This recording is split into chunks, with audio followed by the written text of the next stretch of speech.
lo que Leibniz va a objetar la respuesta que dan los filósofos modernos cuando desacreditan la forma sustancial.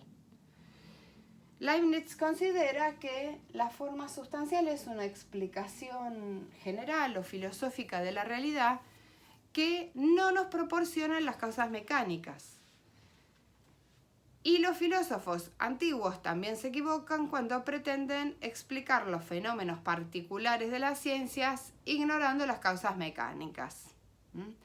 Esta distinción entre el plano general de filosofía y el particular de la física permite a Leibniz ofrecer una mediación entre ambos puntos de vista. Entonces, la clave para todo va a ser conciliar la filosofía perennis y la filosofía nova, pero haciendo una distinción entre ambos campos, ¿no?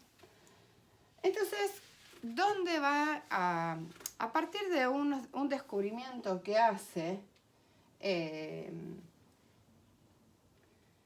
un error que encuentra en las meditaciones metafísicas de Descartes,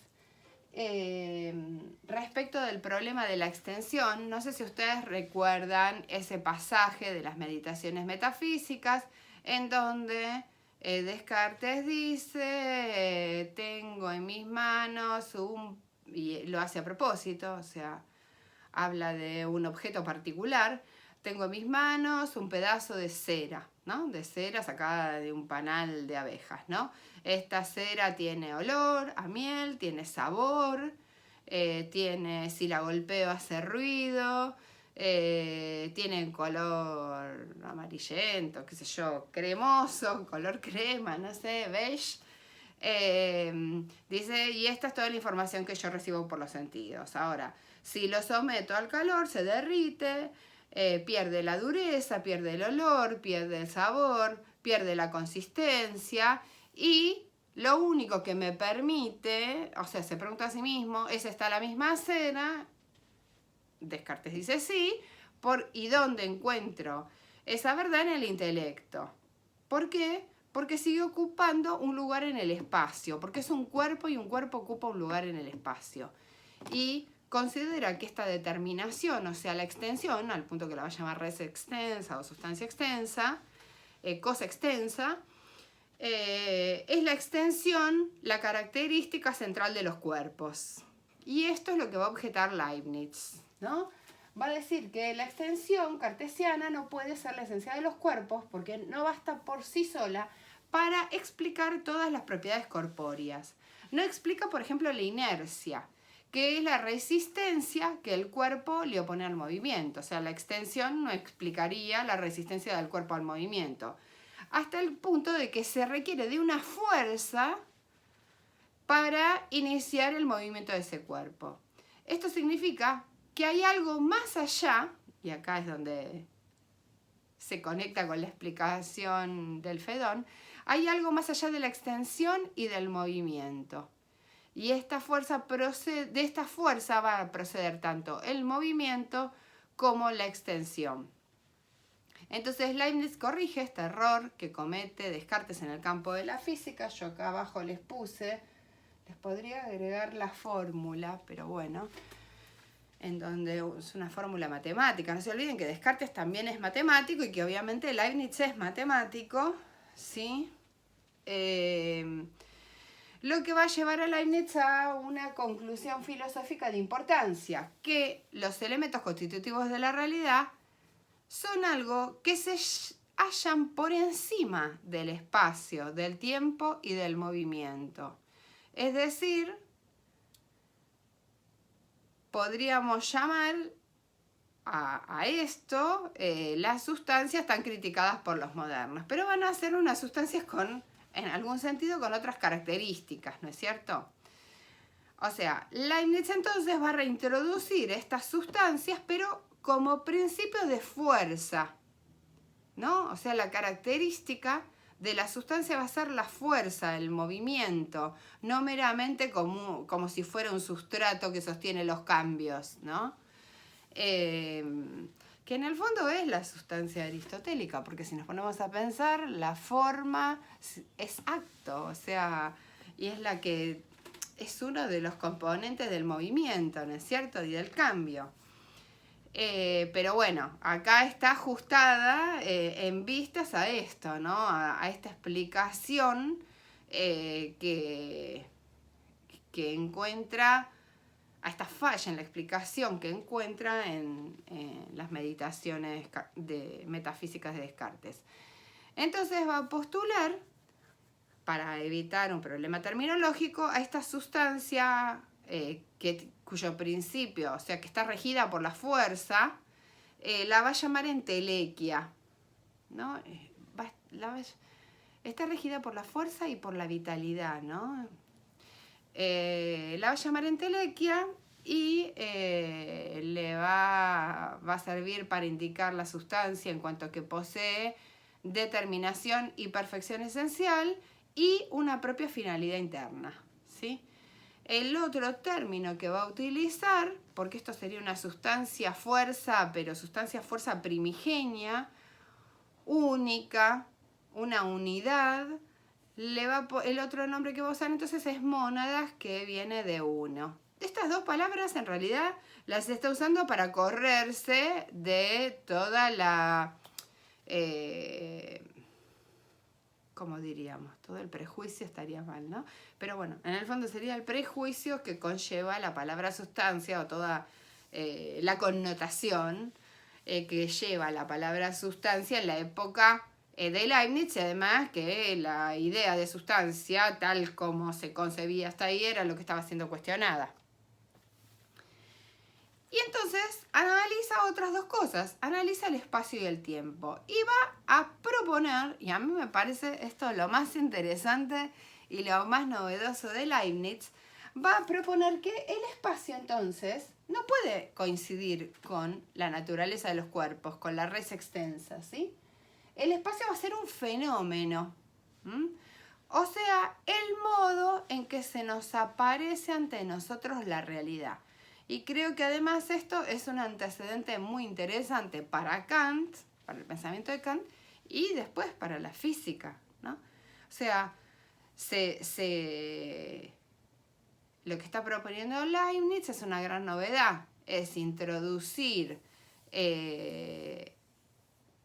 o sea, cambiar, pensar el espacio de otra manera, no como el lugar donde están los cuerpos en este sentido, como si fuera una cosa, ¿no? Sino pensarlo como un fenómeno y más bien como un sistema de relaciones, ¿no? El espacio va a ser el orden de las cosas que coexisten al mismo tiempo, y más bien es la relación de las cosas entre sí. No es una entidad, sino que es una relación que nosotros captamos como existente entre las cosas. Por lo tanto, es un fenómeno bene fundatum, o sea, no es una mera ilusión, ¿no? No se va a basar en relaciones efectivas entre las cosas, pero no es por sí mismo un ente real, ¿sí? El espacio entonces es un modo subjetivo de aparecerse de las cosas, aunque tenga fundamentos objetivos, que es la relación entre las cosas, el fundamento objetivo, ¿sí? Y lo mismo va a hipotetizar o pensar respecto del tiempo. El tiempo va a ser un ens rationis.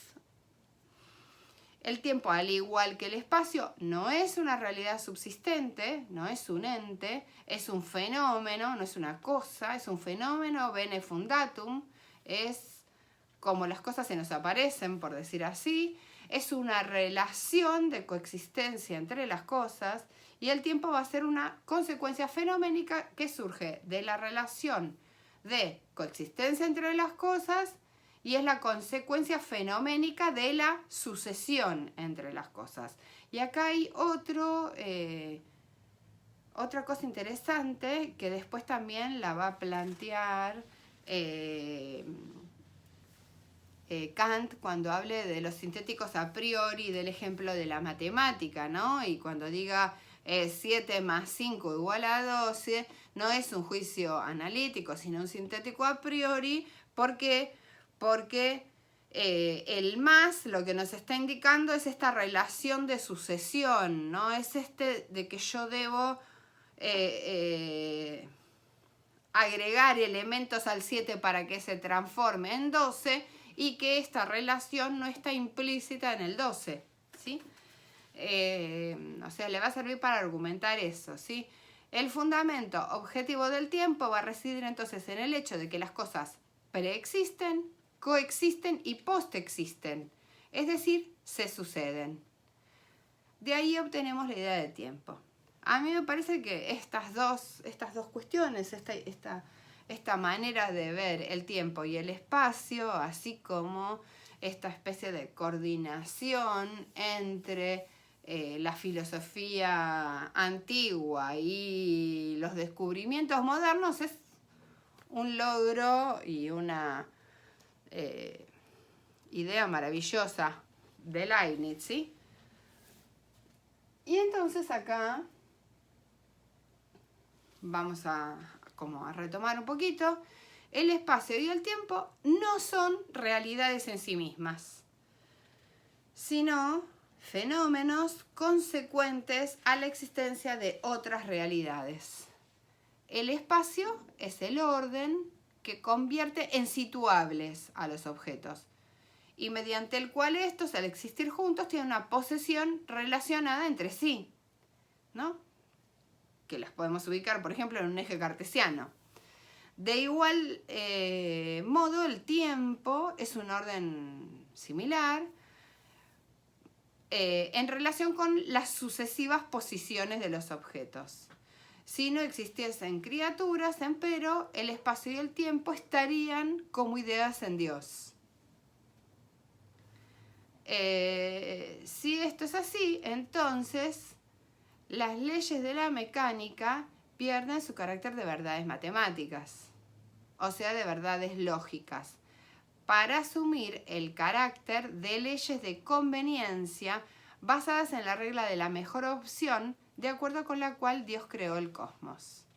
O sea, esto, al ser parte de las ideas de Dios, por decirlo de esta manera, no son solamente leyes de la mecánica y verdades matemáticas o verdades lógicas, sino que son la mejor opción para la realidad, ¿no? Esto igual ahora lo retomamos sobre el final. Una vez más, el mecanismo se fractura para dar lugar a un finalismo superior, y acá en el fondo nos está como diciendo, bueno, entonces este tema de la causa final no es absurdo, ¿no? No es para descartar, o sea, no descartemos la idea de sustancia, la sustancia pensémosla como fuerza y no descartemos la causa final, porque la tenemos que pensar como que es el orden en la mente divina, por decirlo así. Y entonces acá en Principios de la Naturaleza y la Gracia hay una aclaración, que es lo que yo les decía, ahora lo vamos a ver. Les leo el texto, dice: la suprema sabiduría de Dios eligió en particular las leyes del movimiento más aptas y más convenientes para las razones abstractas y metafísicas. Gracias a ella se conserva la misma cantidad de fuerza total y absoluta, es decir, de acción, la misma cantidad de fuerza respectiva o reacción, finalmente la misma cantidad de fuerzas directivas, o sea, hay una conservación, ¿no?, del movimiento, de la fuerza, de la acción, en fin. Además, la acción es igual a la reacción y el efecto completo es igual a su causa total. Resulta sorprendente que si se tiene en cuenta solo las causas eficientes o materiales, no se pueden dar razón de las leyes del movimiento que se han descubierto en nuestro tiempo. Una parte de las cuales descubrí yo. En efecto, hallé que es necesario recurrir a las causas finales y que estas leyes no dependen para nada del principio de necesidad como las verdades lógicas, aritméticas y geométricas, sino del principio de conveniencia. Esto es de la elección de la sabiduría. Esta es una prueba de las más eficaces y tangibles de la existencia de Dios para aquellos que pretendan profundizar tales cuestiones.